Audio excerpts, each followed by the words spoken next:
दोस्तों, आपका अपने चैनल BSS स्टडी पर। मैं हूं शैलेश कुमार। कैसे हैं आप लोग? हम बात कर रहे थे पॉलिटी में। हमने बात कर लिया था पिछले टॉपिक में नागरिकता की। नागरिकता के बाद आज का टॉपिक है हमारा मौलिक अधिकार। हम आज बात करने वाले हैं मौलिक अधिकार यानी कि फंडामेंटल राइट के बारे में।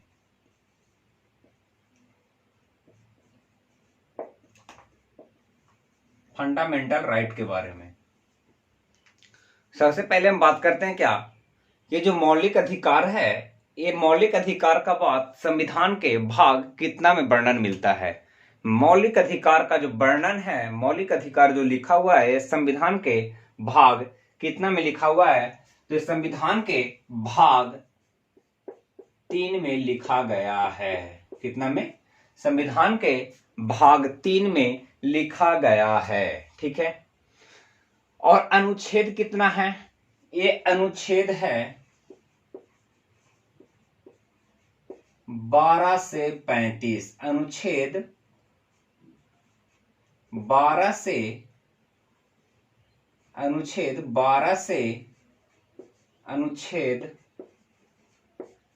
35 है ना। संविधान के भाग 3 और अनुच्छेद 12 से 35 तक में संविधान में मौलिक अधिकार का वर्णन मिलता है। क्या? संविधान के भाग 3 और अनुच्छेद 12 से लेकर 35 तक में मौलिक अधिकार का वर्णन मिलता है। ठीक है।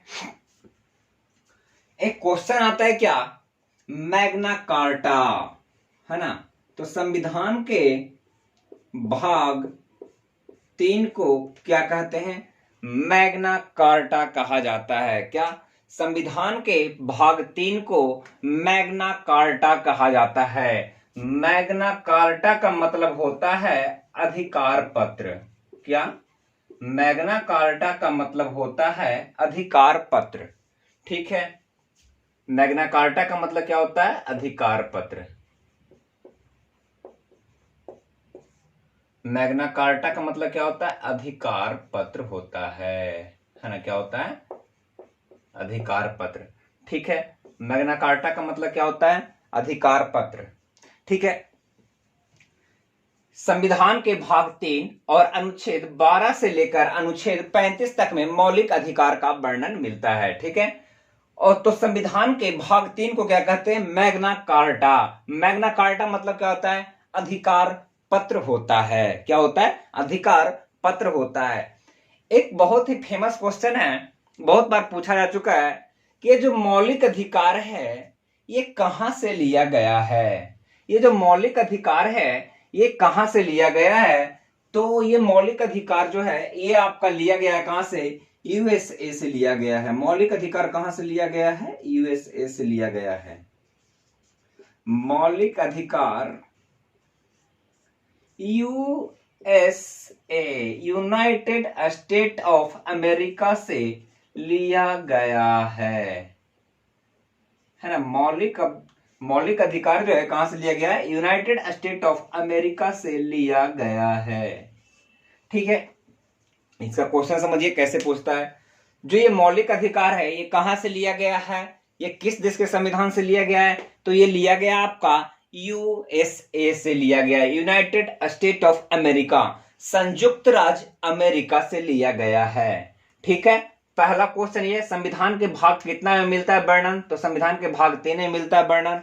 अनुच्छेद कितना से लेकर कितना तक वर्णन मिलता है मौलिक अधिकार का?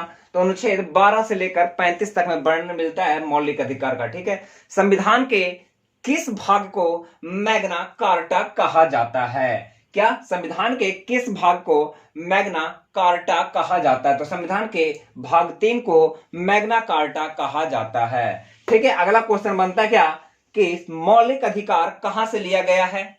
मौलिक अधिकार USA से लिया गया है। ठीक है। इतना आगे बात करते हैं क्या, ये जो आपका मौलिक अधिकार है ये मौलिक अधिकार हमेशा राज्य के विरुद्ध में प्राप्त होता है। क्या? मौलिक अधिकार हमेशा राज्य के विरुद्ध में प्राप्त होता है ना। यहां राज्य का मतलब क्या है? क्वेश्चन समझिएगा। यहां राज्य का मतलब उन सारी संस्थाओं से है। क्या है? यहां राज्य का मतलब उन सारी संस्थाओं से है जिसकी स्थापना सरकार के द्वारा की गई है। क्या है? यहां राज्य का मतलब उन सारी संस्थाओं से है, लिख देते हैं हम, है ना। राज्य का मतलब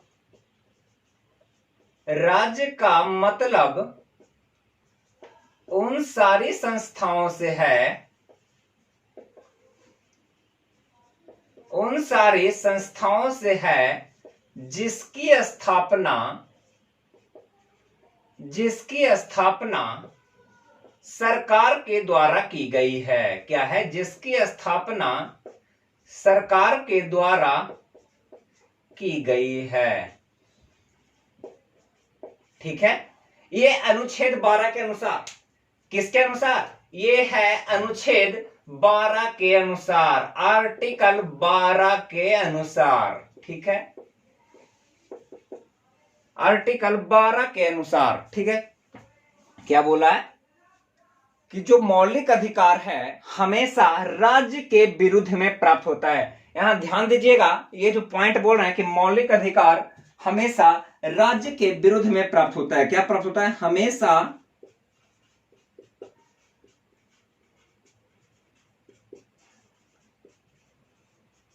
राज्य के विरुद्ध में प्राप्त होता है। क्या है? मौलिक अधिकार हमेशा राज्य के विरुद्ध में प्राप्त होता है। राज्य का मतलब उन सारी संस्थाओं से है जिसकी स्थापना सरकार के द्वारा की गई है। ठीक है, आर्टिकल 12 के अनुसार क्या है कि राज्य का मतलब उन सारी संस्थाओं से है जिसकी स्थापना सरकार के द्वारा की गई है। ठीक है, यहां पर बात समझिए, राज्य के विरुद्ध में प्राप्त होता है। और राज्य का मतलब क्या है? एक संस्था है कोई, है ना, वो संस्था जिसकी स्थापना सरकार के द्वारा की गई है ना। मतलब कि कोई एक ऐसी सरकारी संस्था जिसकी स्थापना सरकार के द्वारा की गई है, कोई एक ऐसी संस्था जिसकी स्थापना सरकार के द्वारा की गई है, आपको उसमें जाने से कोई नहीं रोक सकता है ना। आपका ये मौलिक अधिकार है। अगर कोई सरकारी स्कूल है तो आपका ये मौलिक अधिकार है कि आप चाहे जिस भी धर्म के हों, जिस भी जाति के हों, आपको कोई नहीं रोक पाएगा, क्योंकि मौलिक अधिकार जो है हमेशा राज्य के विरुद्ध में प्राप्त होता है। वो चाहते और ना चाहते हुए भी आपको उसको एडमिशन देना ही पड़ेगा। यहां मतलब यही है, क्या? हमेशा राज्य के विरुद्ध में प्राप्त होता है। इसलिए इसको क्या बोलते हैं? इसलिए इसको क्या बोलते हैं कि मौलिक अधिकार की जो प्रकृति है कैसी है? निषेधात्मक है। क्या बोलते हैं कि मौलिक अधिकार की प्रकृति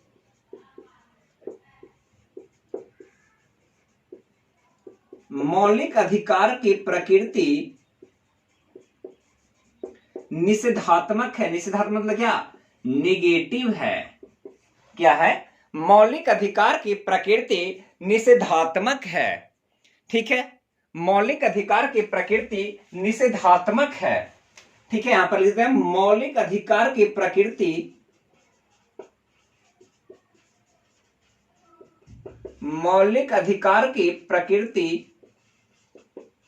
निषेधात्मक है। ठीक है, मौलिक अधिकार की प्रकृति कैसी है? निषेधात्मक है। ठीक है, मौलिक अधिकार कैसे प्राप्त होते हैं? हमेशा राज्य के विरुद्ध में प्राप्त होते हैं। ठीक है, मौलिक अधिकार किस देश के संविधान से लिया गया है? ये लिया गया आपका यूएसए से लिया गया है। ठीक है, मौलिक अधिकार की प्रकृति कैसी होती है? निषेधात्मक होती है। ठीक है, संविधान के किस भाग को मैग्ना कार्टा कहा जाता है? संविधान के भाग 3 को मैग्ना कार्टा कहा जाता है। मैग्ना कार्टा का मतलब क्या होता है? अधिकार पत्र होता है। ठीक है, संविधान के किस भाग में मौलिक अधिकार का वर्णन मिलता है? तो संविधान के भाग 3 में मौलिक अधिकार का वर्णन मिलता है। ठीक है, मौलिक अधिकार और का वर्णन अनुच्छेद कितना से लेकर कितना मिलता है? तो मौलिक अधिकार का वर्णन अनुच्छेद 12 से लेकर अनुच्छेद 35 में मिलता है। ठीक है, अनुच्छेद 35 में मिलता है। यहां तक ठीक है। अब बात करते हैं आगे। ठीक है, यहां तक बात याद रखिएगा क्या कि मौलिक अधिकार कहां से लिया गया? तो मौलिक अधिकार यूएसए से लिया गया। संविधान के भाग कितना को मैग्ना कार्टा कहा जाता है? तो संविधान के भाग 3 को मैग्ना कार्टा कहा जाता है। मैग्ना कार्टा का मतलब क्या होता है? मैग्ना कार्टा का मतलब अधिकार पत्र होता है। क्या होता है? मैग्ना कार्टा का मतलब अधिकार पत्र होता है। कितना अनुच्छेद से लेकर कितना अनुच्छेद में वर्णन मिलता है? अनुच्छेद 12 से लेकर अनुच्छेद 35 में वर्णन मिलता है। ठीक है, अब बात करते क्या कि मौलिक अधिकारों का प्रारूप, मौलिक अधिकारों का प्रारूप किसने बनाया था? तो मौलिक अधिकारों का प्रारूप जवाहरलाल नेहरू ने बनाया था। क्या? मौलिक अधिकारों का प्रारूप जवाहरलाल नेहरू ने बनाया था। ठीक है, मौलिक अधिकारों का प्रारूप किसने बनाया था? जे.एल. नेहरू ने। ठीक है, जे.एल. नेहरू ने। अनुच्छेद 12 तो हो ही गया। अनुच्छेद 12 में क्या बोला कि राज्य शब्द को परिभाषित किया है ना। राज्य का मतलब उन सारी संस्थाओं से है जिसकी स्थापना सरकार के द्वारा की गई है ना। राज्य का मतलब उन सारी संस्थाओं से है जिसकी स्थापना सरकार के द्वारा की गई है। और मौलिक अधिकार हमेशा कैसे प्राप्त होते हैं? राज्य के विरोध में प्राप्त होते हैं। अब बात करते हैं क्या? आर्टिकल 13 की। तो बात समझिए, आर्टिकल 13 क्या कहता है? यह अनुच्छेद न्यायपालिका को, यह अनुच्छेद न्यायपालिका को यह शक्ति देता है कि वह किसी भी ऐसी स्थिति, क्या? यह अनुच्छेद न्यायपालिका को, न्यायपालिका को यह शक्ति देता है, यह शक्ति देता है कि किसी भी ऐसी स्थिति, क्या? जो आर्टिकल 13 है, न्यायपालिका को यह शक्ति देता है कि किसी भी ऐसी स्थिति जो कि हमारे मौलिक अधिकारों का उल्लंघन करती है ना, जो कि हमारे मौलिक अधिकारों का उल्लंघन करती है, हनन करती है, उसका न्यायिक पुनरावलोकन कर सकता है। क्या शक्ति देता है अनुच्छेद 13? न्यायपालिका को यह शक्ति देता है कि मौलिक अधिकारों को, है ना, मौलिक अधिकारों, कोई भी ऐसा कानून, है ना, यह शक्ति देता है कि कोई भी ऐसा कानून, कोई भी ऐसा कानून जो कि मौलिक अधिकारों का, जो कि मौलिक अधिकारों का हनन करती है, हनन करती है, उसका न्यायिक पुनरावलोकन,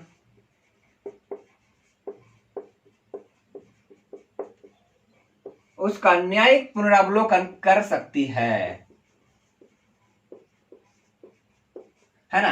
अनुच्छेद 13 क्या कहता है कि कोई भी ऐसा कानून, है ना, कोई भी ऐसा कानून जो कि हमारे मौलिक अधिकारों का हनन करती है, उसका न्यायिक पुनरावलोकन कर सकती है। कौन करेगा? न्यायपालिका, है ना। न्यायपालिका को यह शक्ति देता है कि कोई भी ऐसा कानून जो कि हमारे मौलिक अधिकारों का हनन करती है, उसका न्यायिक पुनरावलोकन कर सकती है। ठीक है, अब बात करते हैं क्या कि अभी जो मौलिक अधिकार है उसकी संख्या कितनी है ना।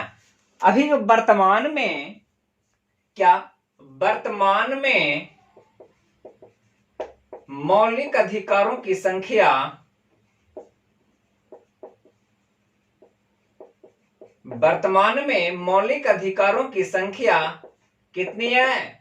6 है ना। वर्तमान में मौलिक अधिकारों की संख्या कितनी है? 6 है। तो बात करते हैं वर्तमान में, तो क्या इससे पहले कुछ ज्यादा था या कम था? तो इससे पहले ज्यादा था, है ना। पूर्व में मौलिक अधिकारों की संख्या, पूर्व में मौलिक अधिकारों की संख्या कितनी थी? 7 थी। क्या थी? पूर्व में मौलिक अधिकारों की संख्या कितनी थी? 7 थी। और वर्तमान में कितनी है? 6 है। तो बोलेगा कि एगो कौन हटा? एगो हटा संपत्ति का अधिकार। क्या हटा? संपत्ति का अधिकार। देखिए इसको, अनुच्छेद 13 को नोट कर लीजिए, है ना, हम इसको मिटाते हैं। ठीक है, अनुच्छेद 13 क्या कह रहा था? न्यायपालिका को यह शक्ति देता है कि कोई भी ऐसा कानून जो कि हमारे मौलिक अधिकारों का हनन करती है, उस स्थिति में जो न्यायपालिका है वो न्यायिक पुनरावलोकन कर सकती है। ठीक है, इसको मिटाते हैं। क्या बोला? पूर्व में मौलिक अधिकारों की संख्या कितनी थी? 7 थी, है ना। पूर्व में मौलिक अधिकारों की संख्या कितनी थी? 7 थी। और अभी वर्तमान में कितनी है? 6 है ना। तो हटा कौन? एक था आपका संपत्ति का अधिकार, है ना। एक क्या था आपका? संपत्ति का अधिकार। संपत्ति ऐसे लिखा था है।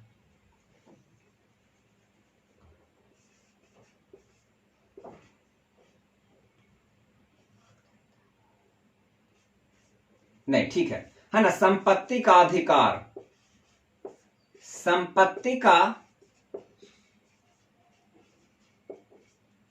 अधिकार, है ना। जो ये संपत्ति का अधिकार था आपका, जो ये मौलिक अधिकार था, है ना, जो संपत्ति का अधिकार था, मौलिक अधिकार, इसको मौलिक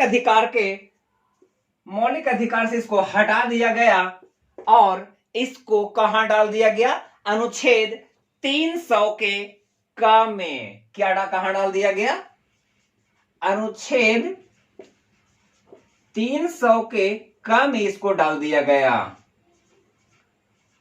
है ना। क्या? संपत्ति के अधिकार को मौलिक अधिकार से हटाकर कहां डाल दिया गया? कानूनी अधिकार में। ये संपत्ति का अधिकार कहां डाल दिया? 300 के क में। और 300 के क में कैसा अधिकार बना दिया गया इसको? यह संपत्ति का अधिकार कैसा अधिकार रह गया? ये रह गया आपका कानूनी अधिकार बन गया। कैसा अधिकार बन गया? कानूनी अधिकार बन गया। ठीक है, तो ये एक जो मौलिक अधिकार था, पहले 7 था, अब क्या हो गया? ठीक है ना। अब क्या हो गया? 6 हो गया, है ना। अब क्या हो गया? 6 हो गया। तो पूछेगा क्वेश्चन, ऐसा पूछता है कि अगर वर्तमान में मौलिक अधिकारों की संख्या कितनी है, तो वर्तमान में मौलिक अधिकारों की संख्या 6 है ना। पूर्व में पहले मौलिक अधिकारों की संख्या कितनी थी? तो ये कितने थे? 7 थी। ठीक है, अब बात करते क्या कि सर्वप्रथम, है ना, किस अधिवेशन में, है ना, सर्वप्रथम किस अधिवेशन में मौलिक अधिकारों की मांग की गई थी? तो सर्वप्रथम कराची अधिवेशन, कांग्रेस के कराची अधिवेशन में, कांग्रेस के कराची अधिवेशन में क्या? कांग्रेस के कराची अधिवेशन में जिसकी की अध्यक्षता कौन कर रहे थे उस समय? सरदार वल्लभ भाई पटेल कर रहे थे। ठीक है, क्या कौन कर रहे थे? सरदार वल्लभ भाई पटेल कर रहे थे। कांग्रेस के कराची अधिवेशन में 1931 ईस्वी में जिसकी अध्यक्षता सरदार वल्लभ भाई पटेल कर रहे थे, उनकी अध्यक्षता में सर्वप्रथम मूल अधिकारों की मांग की गई थी। क्या? कांग्रेस के कराची अधिवेशन में 1931 ईस्वी में सर्वप्रथम सरदार वल्लभ भाई पटेल की अध्यक्षता में सर्वप्रथम मूल अधिकारों की मांग की गई थी। ठीक है, कांग्रेस के कराची अधिवेशन 1931 ईस्वी में सर्वप्रथम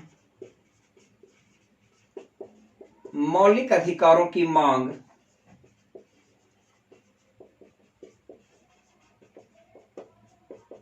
की गई थी, है ना। इसकी अध्यक्षता कौन कर रहे थे? एस सरदार वल्लभ भाई पटेल, है ना। कौन कर रहे थे? सरदार पटेल इसकी अध्यक्षता कर रहे थे, है ना। क्या कर रहे थे?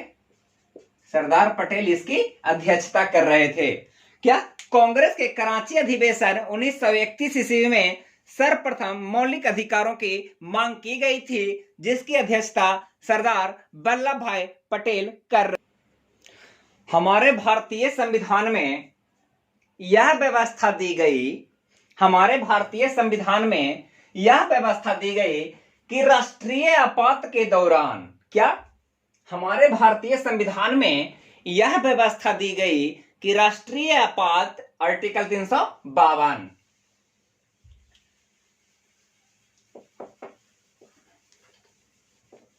हमारे भारतीय संविधान में यह व्यवस्था दी गई कि राष्ट्रीय आपात के दौरान, राष्ट्रीय आपात है ना, राष्ट्रीय आपात लिख देते हैं, राष्ट्रीय आपात, ठीक है, कितना में, आर्टिकल 352 में। राष्ट्रीय आपात की बात कितना में करेंगे हम, आर्टिकल 352 में करेंगे, ठीक है। क्या व्यवस्था दी गई हमारे भारतीय संविधान में, समझ लीजिए। हमारे भारतीय संविधान में यह व्यवस्था दी गई कि राष्ट्रीय आपातकाल के दौरान जीवन एवं व्यक्तिगत स्वतंत्रता को छोड़कर, क्या हमारे भारतीय संविधान में यह व्यवस्था दी गई कि राष्ट्रीय आपातकाल के दौरान जीवन एवं व्यक्तिगत स्वतंत्रता को छोड़कर, क्या जीवन एवं व्यक्तिगत स्वतंत्रता को छोड़कर अन्य सभी मौलिक अधिकार, अन्य सभी जीवन एवं व्यक्तिगत स्वतंत्रता को छोड़कर अन्य सभी मौलिक अधिकार को केंद्रीय सरकार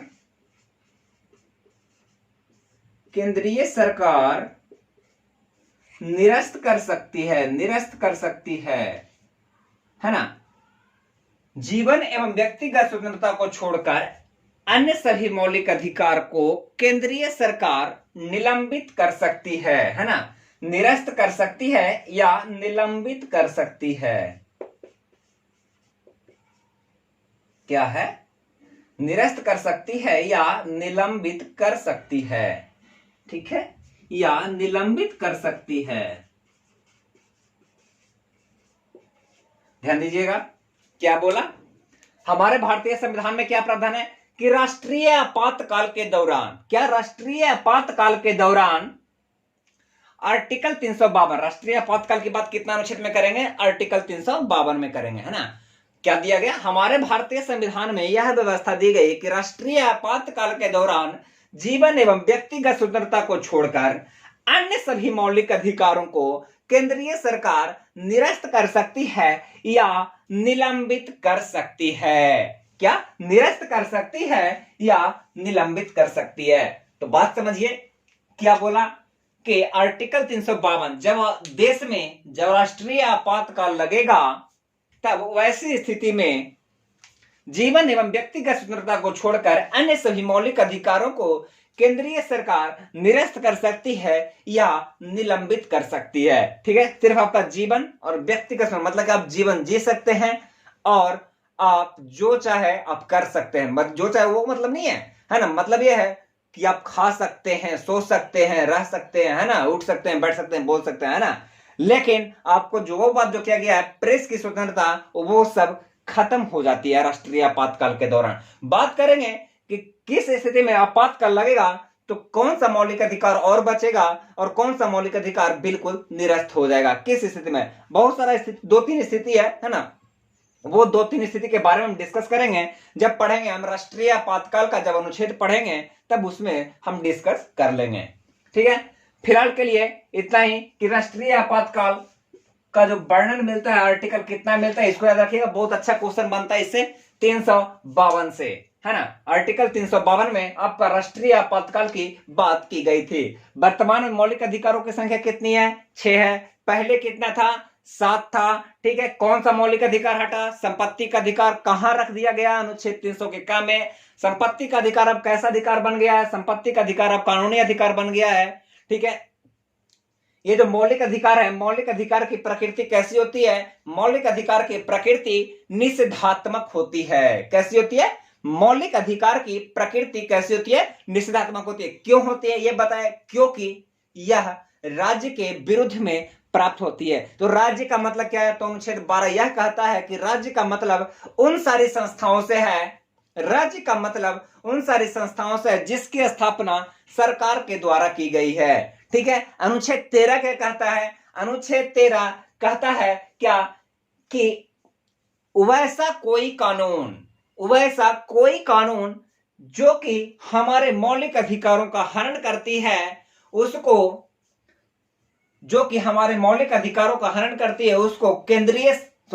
उसको न्यायिक पुनरावलोकन कर सकती है। क्या? उसको न्यायिक पुनरावलोकन कर सकती है। कौन करेगी? न्यायपालिका करेगी। ठीक है।